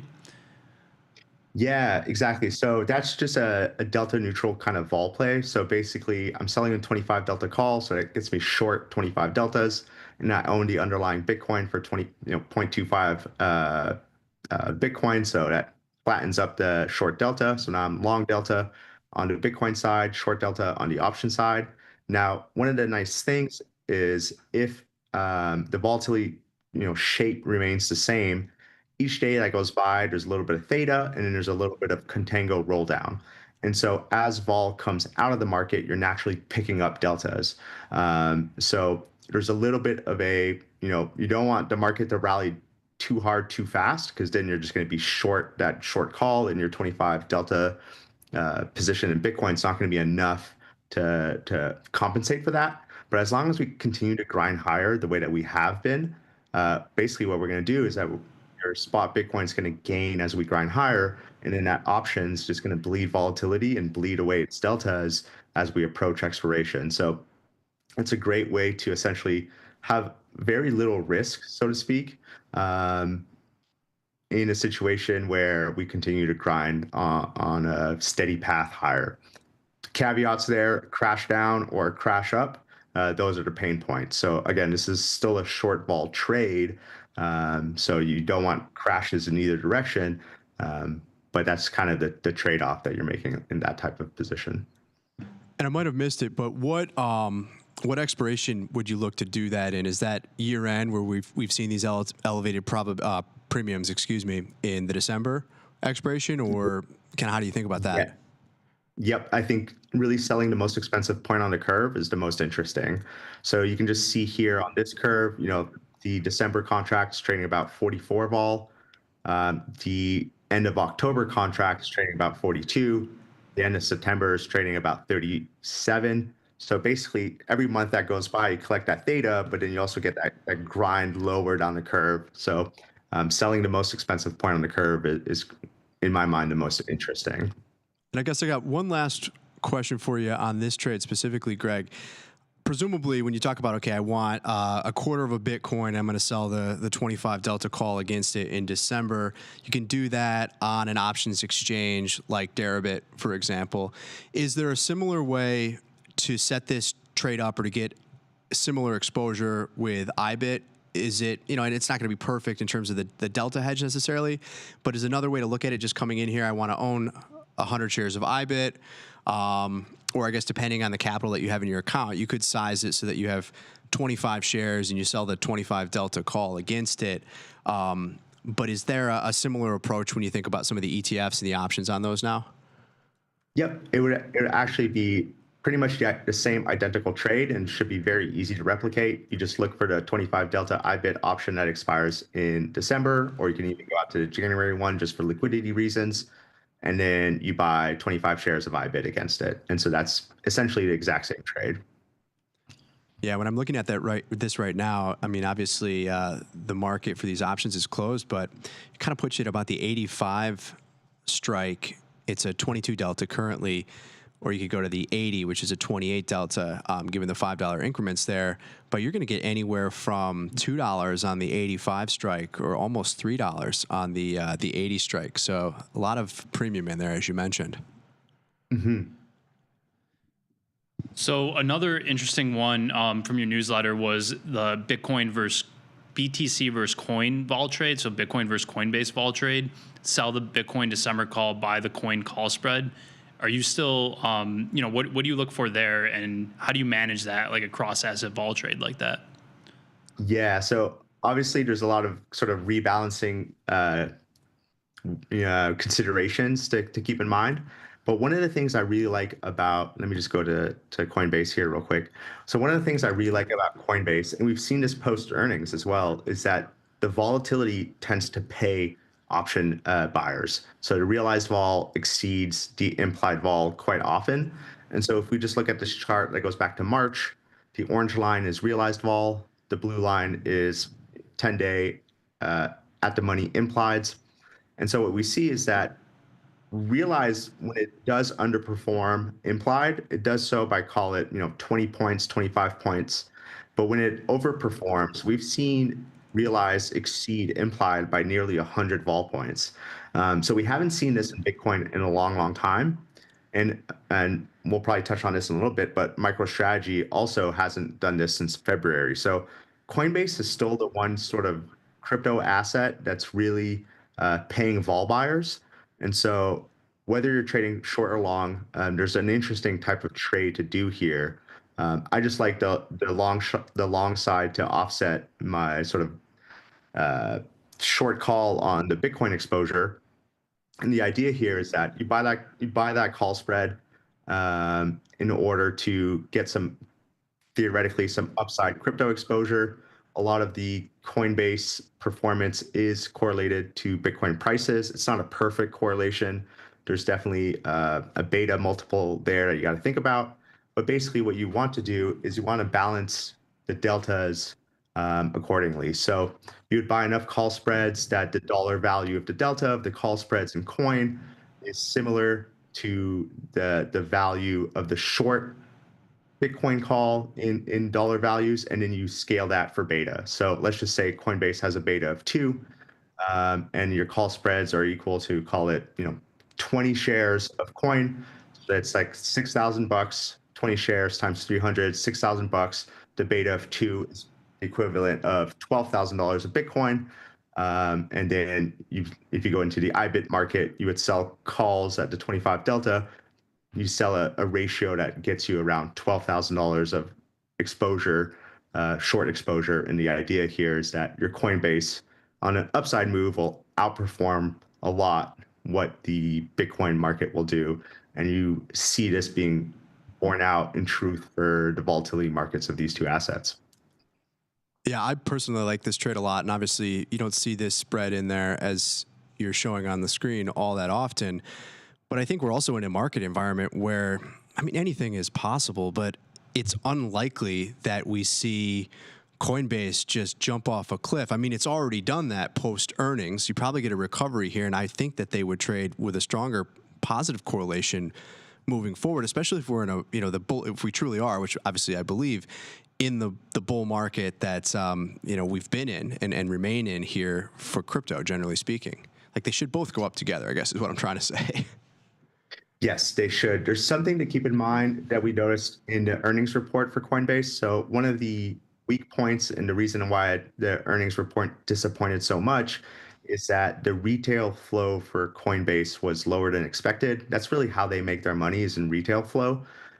So then that opens up the question, is retail not participating in this crypto rally, which I find that hard to believe, or is the retail flow just trading somewhere else? Are they just trading the ETFs instead of trading directly on Coinbase? Are they trading at some of the competitors such as Kraken or Bullish or Gemini, stuff like that? So in my mind, the edge that Coinbase provides is that they have a bunch of altcoins listed on their exchange. So that makes me theorize that really this trade, the way it performs, is if we get alt season. If we get alt season, then retail has to trade on Coinbase to buy altcoins. If that's the case, Coinbase should outperform because it has a more direct exposure to altcoin crypto trading. Yeah, that's an interesting perspective, just given the swath of tokens that you can trade on Coinbase, and maybe that is your indicator of whether or not we're in altcoin season. Everybody asks that question. We look at Bitcoin market cap dominance and some other ratios to get a sense of that. But I'm going to start thinking about it from the lens of Coinbase. To that point, though, Greg, I want to ask you a little bit more about, your view on, is retail participating right now? Because when I look around, the narrative has shifted very quickly to ETH. You have these treasury companies that are being spun up. People are adding ETH and other crypto assets to their balance sheet. But ETH is kind of taken center stage here. From the people that you talk to in your circles, what is driving this market? Because I don't think you really see, as people like to go to the Google search trends, or, you have your friends that are texting you that aren't in the space, but all of a sudden are asking you about whether they should buy this token or that token. Are you seeing any of that? Because my view is that you really aren't seeing this kind of rabid retail participation yet. Do you see that as well, or do you have a different view? I think I do see that a little bit, because in past bull markets, you're right, we get our friends reaching out to us looking at really cheap altcoins. That's typically the sort of altcoin season bull market property, where everyone wants to get long crypto, but they want to buy something cheap that hasn't moved yet, and that sparks the altcoin season. We haven't really seen that part yet. What we've seen so far is really macro-driven and regulatory-driven flows into the major pairs, Bitcoin, ETH, a little bit of Solana. But really, the macro narrative is driving Bitcoin. So I would say that's 50% of the story. The other side of the story is going to be more around regulation. So in my mind, the more regulatory clarity that we've got, or that time goes by for that to materialize into the market, we've got some really nice bills just recently signed.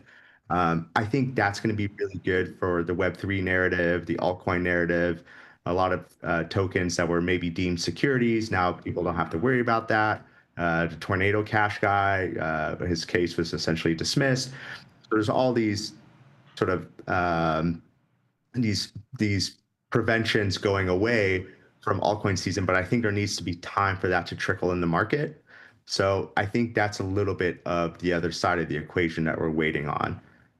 But yeah, that's kind of how I'm thinking about it. Long story short is we haven't seen the full-on FOMO retail flow into altcoins yet. Yeah, and on that note, if we know rate cuts are coming in September, right? There's a 90% chance of that. Labor market weakness you covered in your newsletter. Where do you want to be positioned in crypto if this is all coming and lining up for this altcoin season? Do you just stick with majors? Should we look to alt layer ones? Is something more deep in that Web3 DeFi space the way to go? Or, hey, do we, maybe something new? I don't know, these content coins are big, or, meme coins. So where would you position yourself if we know this like macro setup is happening? Yeah, I still like the macro setup the most. I find it the most interesting, especially because it's the most optionable.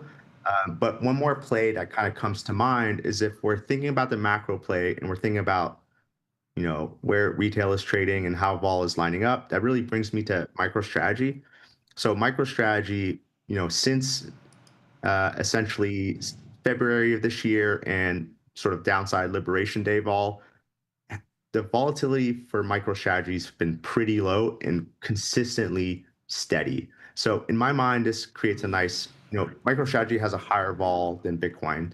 So when I think about essentially buying Bitcoin and selling that covered call against it, or that delta neutral ratio call, a more interesting way of doing that, in my mind, is actually selling the calls on MicroStrategy, specifically 2x ETF MSTU MicroStrategy instrument, because there's going to be a performance drag over time of the 2x ETF.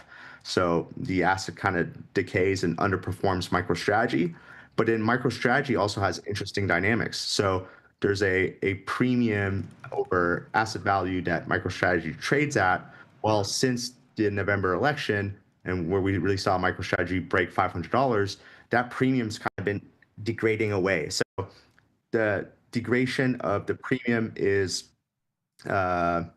prevents prices from moving too high too fast. Then you have the volatility itself is pretty low and steady. And then you have an instrument like MSTU, which is 2x MSTR performance, daily rebalance. that has a drag to it as well. So now you can sell that call on MicroStrategy and use that to, maybe buy that Coinbase call spread, or maybe trade Bitcoin underlying against it. So that's a nice way to trade the altcoin season coming on. So if we do get altcoin season, yes, that's good for MicroStrategy, but it should be better for something like Coinbase.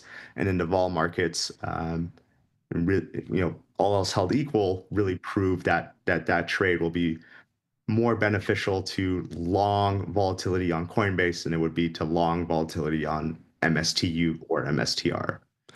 And when you look to sell that call, are you doing that in MSTU or are you sticking with MSTR? MSTU, because I think the MSTU is going to underperform MSTR, and MSTR is going to underperform Bitcoin, and Bitcoin would underperform alts in an alt in rotation. And that's, again, due to the rebalancing or the drag from that rebalancing on the leveraged ETN. Yes, exactly. And for anyone who's kind of new, anyone in the audience who hasn't really looked at the 2x performance drag, really all that is that when the asset drops, it drops from a higher denominator. And when it rallies from a lower denominator. So the percentage drop and percentage gain might be the same, but the dollar value are going to be different because where that percentage is based off of. And so the higher the volatility, the more that the drops are bigger in dollar terms, and then the rallies are underperforming in dollar terms. So over time, that just degrades away. So kind of similar to what we see in some of these leveraged volatility products.